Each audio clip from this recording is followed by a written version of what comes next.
आप सभी का एक बार फिर से हमारे YouTube चैनल में स्वागत है। आज हम लोग देखेंगे कि कोई भी हमें द्विघात समीकरण दिया रहे तो उसका हम विविक्तीकर कैसे ज्ञात करते हैं। जैसे यहाँ पे हमें सवाल दिया गया है 2x square minus 6x plus 3 बराबर 0 का विविक्तीकर ज्ञात करो। तो जो समीकरण दिया गया है उसका हमें क्या करना है, विविक्तीकर ज्ञात करना है। विविक्तीकर ज्ञात करने के लिए पहले हमें उसका फॉर्मूला पता होना चाहिए। विविक्तीकर ज्ञात करने का सूत्र होता है d बराबर बी स्क्वायर माइनस 4ac। तो जो हमें द्विघात समीकरण दिया गया है पहले हम उसकी तुलना करेंगे जो द्विघात समीकरण का व्यापक रूप होता है ax square plus bx plus c बराबर 0। इससे जब हम तुलना करेंगे तो हमें a b c का मान मिल जाएगा। जो a b c का मान मिलेगा फिर हम विविक्तीकर के फॉर्मूले में रखेंगे तो फिर हमें विविक्तीकर का मान मिल जाएगा।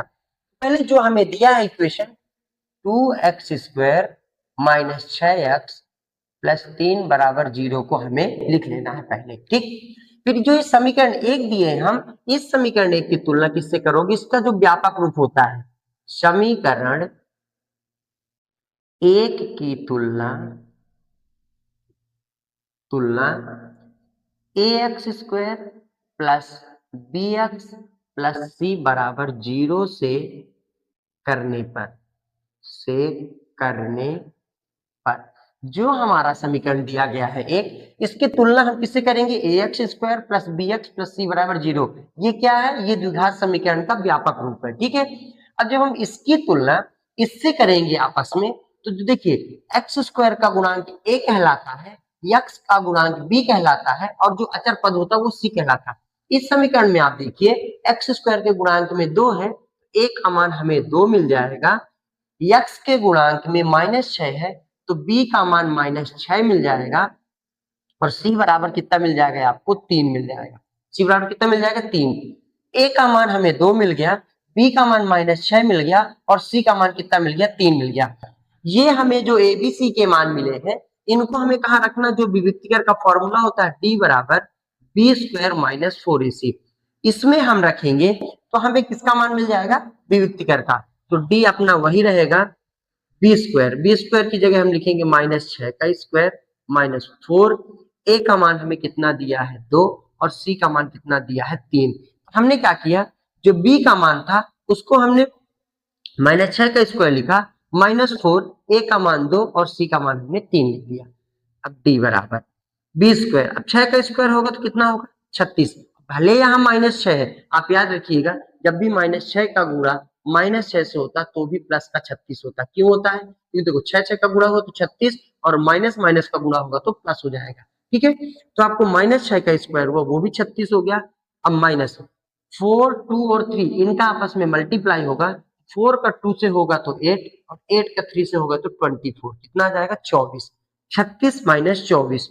अब डी बराबर कितना होगा, 36 में 24 घटेगा, क्यों, क्योंकि 36 और -24 है, यहाँ कितना आ जाएगा 12 आ जाएगा। तो आप लिख सकते हैं अतः विविक्तीकर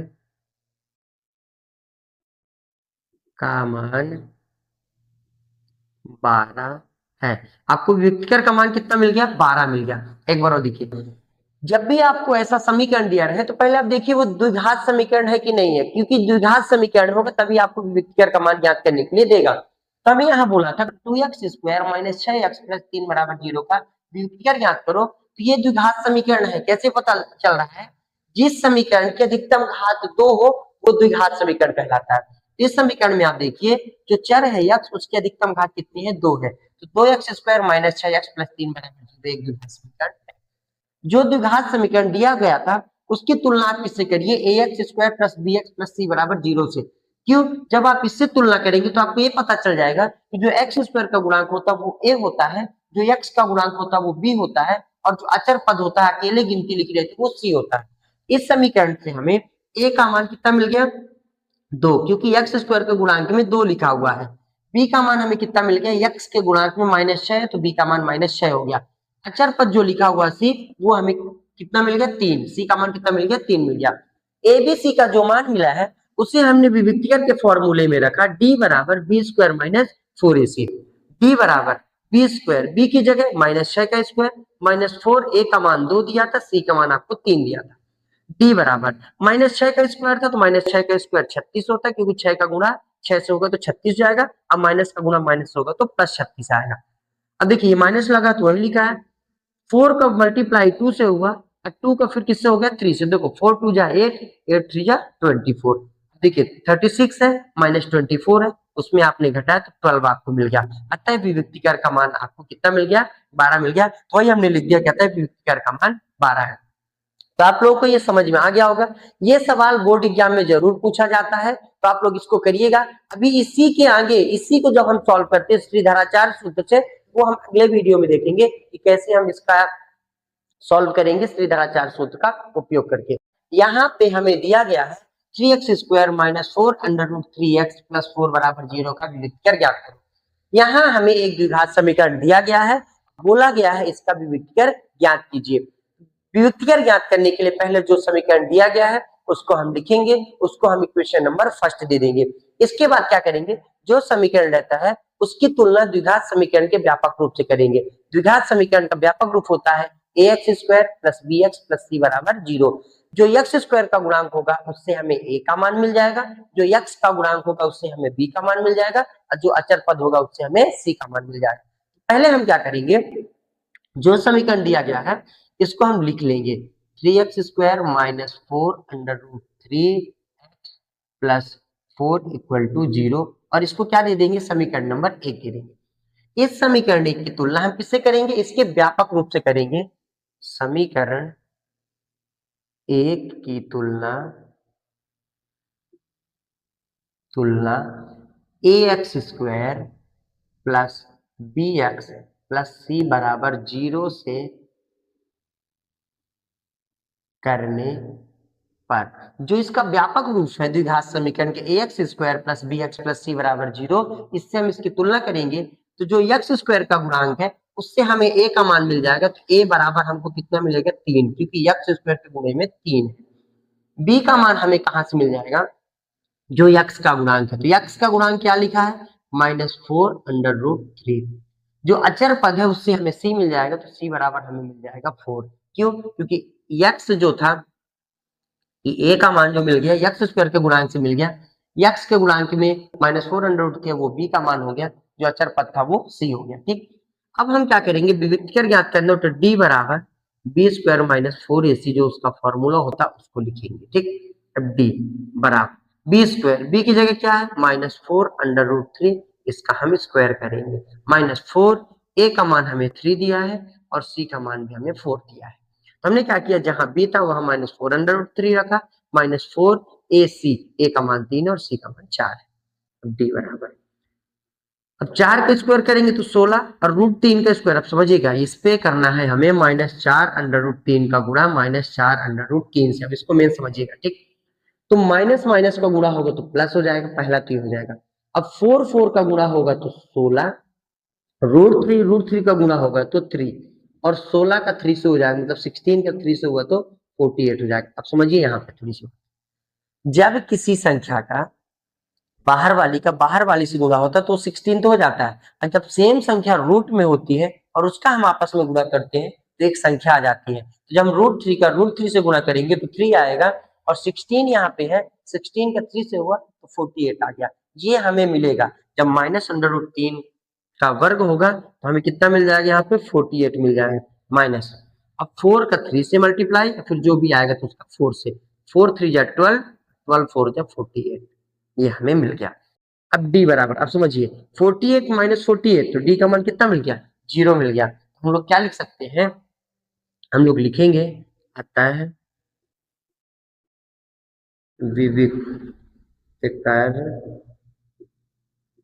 का मान 0 है। इसमें विविक्तर का मान कितना मिल गया, 0 मिल गया।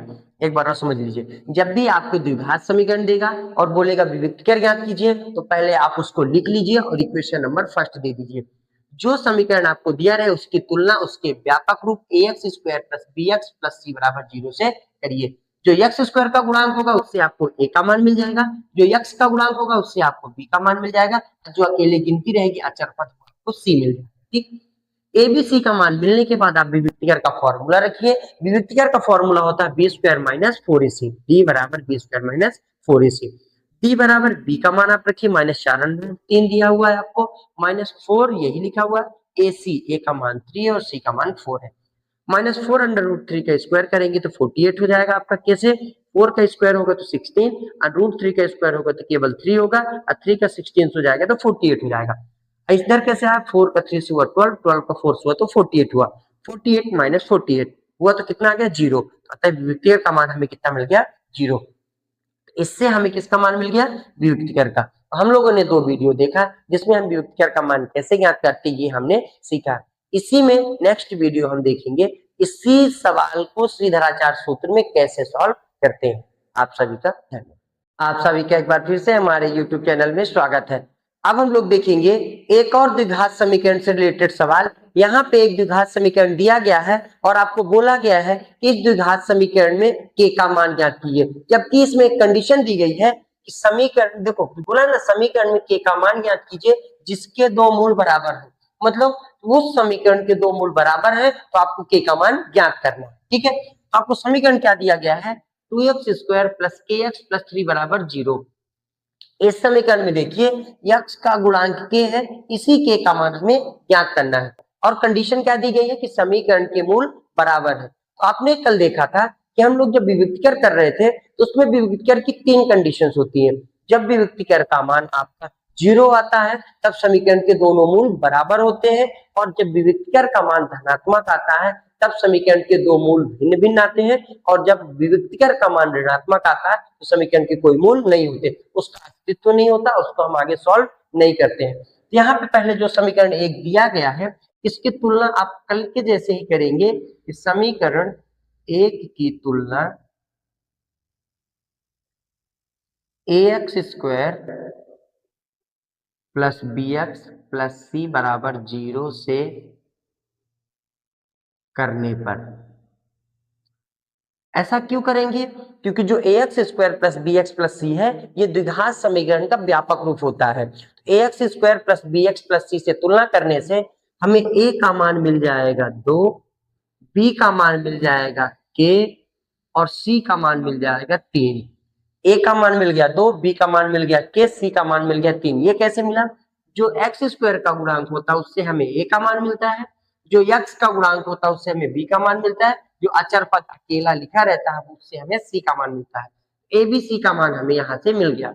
अब हमें क्या बोला है? जिसके 2 मूल बराबर है। तो हम यहाँ कंडीशन लिखेंगे कि समीकरण के मूल तभी बराबर होते हैं, तभी बराबर होते हैं जब, अब कंडीशन लिखेंगे, जब d का मान क्या हो? 0 के बराबर हो। समीकरण के मूल तभी बराबर होते हैं जब d बराबर क्या हो? 0। d का मतलब हो गया विविक्तिकर। विविक्तिकर का फॉर्मूला क्या होता है? b² माइनस 4ac बराबर आपको क्या हो? 0 हो। अब b² माइनस 4ac में b, a और c का मान रखेंगे और सॉल्व करेंगे तो आपको k का मान मिल जाएगा। तो देखिए b की जगह क्या रखेंगे? k का स्क्वायर माइनस 4, ए का मान कितना दिया आपको? 2 दिया है, और सी की जगह कितना दिया? 3 बराबर कितना है? 0। के का स्क्वायर हो जाएगा माइनस 4 दूनी 8, 3 कितना हो जाएगा? 24 बराबर कितना हुआ? 0। के को हम यही रखेंगे और जो -24 है बराबर के दूसरी तरफ जाएगा तो कितना आ जाएगा? +24। क्यों? क्योंकि इधर माइनस है, बराबर के जो दूसरी तरफ शिफ्ट होता है तो माइनस से प्लस हो जाता है। अब इस पे स्क्वायर लगा तो स्क्वायर हटेगा, तो ये 24 है तो √24 हो जाएगा। अब समझिएगा, स्क्वायर हटता है तो सामने वाले पे क्या लग जाता है? रूट लग जाता है। अब हमें मान किसका चाहिए? के का। अब 24 का क्या करेंगे? हम फैक्टर निकाल के इसका वर्गमूल ज्ञात करेंगे। देखिए 24 का फैक्टर निकालेंगे तो कितना है? 12, 2 से काटेंगे 6, 2 से काटेंगे आप 3 और 3 से कटेगा तो ये। अब देखिए पेयर कितने का बन रहा है? एक जोड़ा बन गया 2 का, ये 2 कहाँ चला जाएगा? बाहर चला जाएगा। और 2 और 3 का जोड़ा नहीं बन रहा तो 2 और 3 का गुणा होगा तो 6 आएगा। तो 24 का वर्गमूल होता है √6, साथ में रहेगा किसके? 2 के। इसमें लग जाएगा प्लस और माइनस लग जाएगा। प्लस और माइनस क्यों लगता है? क्योंकि +2 √6 का भी वर्ग करोगे तो 24 आएगा, और -2 √6 का भी वर्ग करोगे तो आप कितना आएगा? 24 आएगा। तो आपको के का मान कितना मिल गया? के बराबर प्लस माइनस 2√6 आप लास्ट में लिख देंगे। अतः के का मान प्लस माइनस √2√6 है। एक बार और समझिए, आपको एक द्विघात समीकरण दिया गया था, अब बोला था कि इसमें के का मान ज्ञात कीजिए, जबकि कंडीशन दी गई थी कि उसके दो मूल क्या होने चाहिए, बराबर होने चाहिए। तो जो समीकरण दिया गया था उसको हमने समीकरण 1 माना, और समीकरण 1 की तुलना द्विघात समीकरण का जो व्यापक रूप होता है ax² + bx + c = 0 से किया। a का मान हमें 2 मिल गया, b का मान k मिल गया, और जो अचर पद था वो हमें c का मान मिल गया। a b c का मान मिलने के बाद हमने लिखा कि समीकरण के मूल तभी बराबर होते हैं जब d का मान 0 हो। जब d का मान विकर्ण का मान 0 होता है तभी समीकरण के मूल बराबर होते हैं। d बराबर 0 है, d का फॉर्मूला होता है b² - 4ac बराबर 0। मतलब जो विविक्तिकर है उसका फॉर्मूला क्या होगा, b² - 4ac बराबर 0। b² b की जगह k² - 4 a की जगह 2 और c की जगह 3, 4ac बराबर 0। k का स्क्वायर वही है, 4 2 और 3 का मल्टीप्लाई हुआ तो 4 का 2 से हुआ तो 8, 8 का 3 से हुआ तो 24 = 0। 24 बराबर किधर माइनस, तो बराबर के दूसरी तरफ शिफ्ट हुआ तो प्लस में हो गया, तो k² बराबर 24 हो गया। k² स्क्वायर हटा तो सामने वाले पे रूट लग जाएगा, क्यों, क्योंकि इसका वर्ग हटेगा तो सामने वाले पे अंडर रूट लग जाएगा। अंडर रूट का मतलब ही होता है उसका वर्ग हटना है, ठीक है। तो आपको k बराबर √24 हो गया। अब √24 का मतलब 24 का वर्गमूल आप निकालेंगे तो कितना आएगा, 2√6 प्लस और माइनस दोनों लगा रहेगा। प्लस और माइनस का मतलब ये होता है कि प्लस 2√6 का भी स्क्वायर करेंगे तो 24 आएगा, और आप 2√6 का माइनस में तो भी वर्ग करेंगे तो 24 ही आएगा, ठीक है। अतः के का मान हमें प्लस माइनस 2√6 मिल गया, ठीक है। तो ये हमारा हो गया के का मान। अब हम अगला वीडियो फिर से देखेंगे, दूसरा सवाल, ठीक है। अब हम लोग दूसरा सवाल देखते हैं। यहाँ पे हमें दूसरा सवाल दिया गया है के एक्स ब्रैकेट में x - 2 + 6 = 0। इसमें भी हमें k का मान ज्ञात करना है, जबकि इस कंडीशन में भी समीकरण के मूल बराबर है। तो इसके पहले हम द्विघात समीकरण के रूप में बनाएंगे, kx का गुणा x से करेंगे तो क्या हो जाएगा, kx² हो जाएगा, और kx का गुणा -2 से करेंगे तो -2kx हो जाएगा। मैंने क्या किया, kx का गुणा x से किया तो kx², और kx का गुणा 2 से किए तो -2kx हो गया। प्लस है आपका वही रहेगा बराबर 0। ये समीकरण नंबर हमारा 1 बनेगा, ठीक। ये हमारा द्विघात समीकरण बन गया, क्योंकि द्विघात समीकरण हम उसी को कहते हैं जिसकी अधिकतम पावर में 2 हो, जिसकी अधिकतम घात 2 हो। kx² x की अधिकतम घात 2 हो गई, तो ये हमारा द्विघात समीकरण बन गया। अब हम लिखेंगे यहाँ पे समीकरण 1 की तुलना इसके व्यापक रूप से करेंगे। तुलना व्यापक रूप होता है द्विघात समीकरण का ax² + bx + c = 0 से करने पर ये जो हमारा समीकरण है इसकी तुलना हम ax² + bx + c से करेंगे तो हमें abc का मान फिर से मिल जाएगा। a का मान क्या मिलेगा, k, b का मान हमें मिलेगा -2k, और c का मान हमें मिलेगा 6। देखिए, जो x² के गुणांक में है वो a, जो x के गुणांक में है वो b, जो अचर पद है वो c।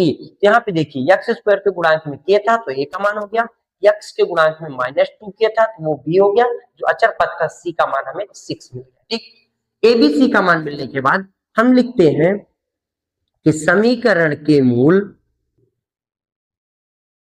तभी बराबर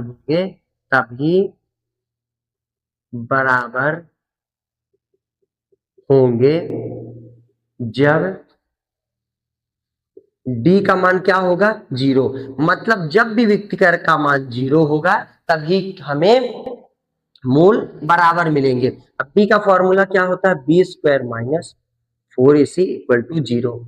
b² - 4ac में हम abc का मान रखेंगे और सॉल्व करेंगे तो हमें k का मान मिल जाएगा। अब देखिए आप b² b की जगह -2k का स्क्वायर -4, a की जगह हमें k दिया है और c की जगह हमें 6 दिया है = 0। -2k² - 4k 6 = 0। 2k का स्क्वायर करेंगे तो देखिए -2 का -2 से स्क्वायर का मतलब होता है उसी का आपस में गुणा करना, तो -2 का -2 से होगा तो 4, ये हो जाएगा k² -4 k और 6 का होगा, देखो 4 और 6 का होगा तो 24 हो जाएगा, और के यहीं पे इक्वल टू 0। अभी क्या बन गया 4k² माइनस 24 इक्वल टू 0। अब इसमें से देखिए ये एक गुणनखंड जैसा हम इसको कर सकते हैं, इनमें से जो चीज कॉमन होती है वो हम कॉमन ले लेते हैं, तब क्या बनेगा वो देखिएगा आप। यहाँ 4 है, यहाँ -24 है। अब 4 के टेबल में 4 भी आता है, अब 4 के टेबल में 24 भी आता है। कितने बार में आता है 6 टाइम में आता है। तो हम यहाँ से 4 यदि कॉमन ले लेते हैं, यहाँ तो कुछ नहीं बचेगा, एक बचेगा, और यहाँ कितना बचेगा 6 बचेगा। क्यों? क्योंकि 4 से यदि 24 को डिवाइड किया जाएगा तो 6 आएगा यहाँ पे। और यहाँ पे के कितने हैं 2 है, यहाँ के कितने 1 है। तो आप यदि 2 के यहाँ है और यहाँ 1 के, 1 के बाहर ले लेंगे, यहाँ से बचेगा के और यहाँ से माइनस का बचेगा 6 इक्वल टू 0। देखो 4k² माइनस 24 के था, हमने 4k बाहर ले लिया, यहाँ से k बचा, अब माइनस ये वही है 24 कितने बार में आएगा 4 6 जा 24, तो यहाँ 6 बचेगा। ये k कहाँ चला गया बाहर चला गया। अब इसका गुणा करके भी चेक कर सकते हैं कि यही आ रहा है कि नहीं। 4k का k से होगा तो 4k², अब 4k का -6 से मल्टीप्लाई होगा, 4 6 जा 24 और k वही आ जाएगा, तो वही आ जाएगा, मतलब ये हमारा सही है। 4k एक फैक्टर हो गया, एक गुणनखंड हो गया, k-6 उसका दूसरा इक्वल टू 0। तब आप लिखेंगे यहाँ पे यदि हम 4k के इक्वल में 0 लेते हैं तो k इक्वल क्या हो जाएगा 0 डिवाइड बाई 4 इक्वल टू 0, मतलब k का मान हमें 0 मिल जाएगा, क्योंकि ये मल्टीप्लाई में है, ये डिवाइड में चला जाएगा 4 और 0 में 4 का डिवाइड होगा तो 0 आ जाएगा। दूसरा हमें दिया है और k-6 इक्वल टू यदि हम 0 लेते हैं तो k बराबर क्या आ जाएगा 6, k-6 इक्वल टू 0, तो k बराबर क्या हो जाएगा 6 हो जाएगा। k का मान एक हमें 0 मिल गया और k का मान दूसरा हमें 6 मिल गया, तो हम लास्ट में लिखेंगे k का मान 0,6 है। एक बार फिर से देखिए, यहाँ पे हमें ये समीकरण दिया था, ये द्विघात समीकरण नहीं लग रहा था, पहले मैंने इसको सॉल्व किया कि द्विघात समीकरण बन गया। कैसे सॉल्व किया, kx का x से मैंने गुणा किया तो kx² हो गया, अब -2 का kx से हुआ तो -2x हो गया, +6 इक्वल टू 0, ये समीकरण नंबर 1 हो गया। जो समीकरण 1 था हमने देखा ये द्विघात समीकरण बन गया है, तो हमने क्या किया समीकरण 1 की तुलना ax² + bx + c equal to 0 से करने पर, मतलब ax² + bx + c से आप तुलना करोगे, a का मान k मिला, b का मान -2k मिला और c का मान 6 मिला। जो x² का गुणांक होता है वो a होता है, जो x का गुणांक होता है वो b होता है और जो अचर पद होता है वो c होता है। ये मैं कल भी बताया था आपको। फिर मैंने लिखा समीकरण के मूल तभी बराबर होंगे जब b का मान 0 हो।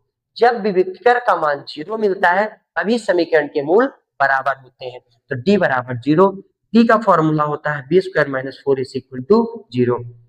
b का मान -2k है तो 2k का स्क्वायर -4ac = 0। 2k का स्क्वायर हुआ तो -4k², यहाँ पे आ गया -4 और 6 का मल्टीप्लाई तो 24 और k वही आ गया इक्वल टू 0 आ गया। अब 4k² है -24 है, इनमें से हमें कॉमन लेना है, तो देखिए कॉमन वही चीज होती है जो दोनों के पास उपस्थित हो। यहाँ 2 ठो के था, यहाँ 1 के था तो 1 के बाहर आया, क्योंकि इसके पास तो भेजने के लिए एक ही के है। यहाँ से 4 बाहर चला गया, लेकिन जब 4 बाहर आ गया तो ये 24 है। 24 कितने बार में 4 आता है 6 टाइम में, 4 6 या 24। यहाँ बचा 1 के और यहाँ बचा -6, तो के -6 बचा जब 4 के बाहर आ गया equal to 0। 4k equal to यदि हम 0 लेते हैं तो k बराबर 0 और 4 डिवाइड में जाएगा, 0/4 0। k -6 इक्वल टू 0, तो इधर माइनस में 6 था तो इक्वल उधर जाएगा तो +6 आ जाएगा, तो k का मान 6 आ गया। अतः k का मान 0 और 6 हमें मिल गया।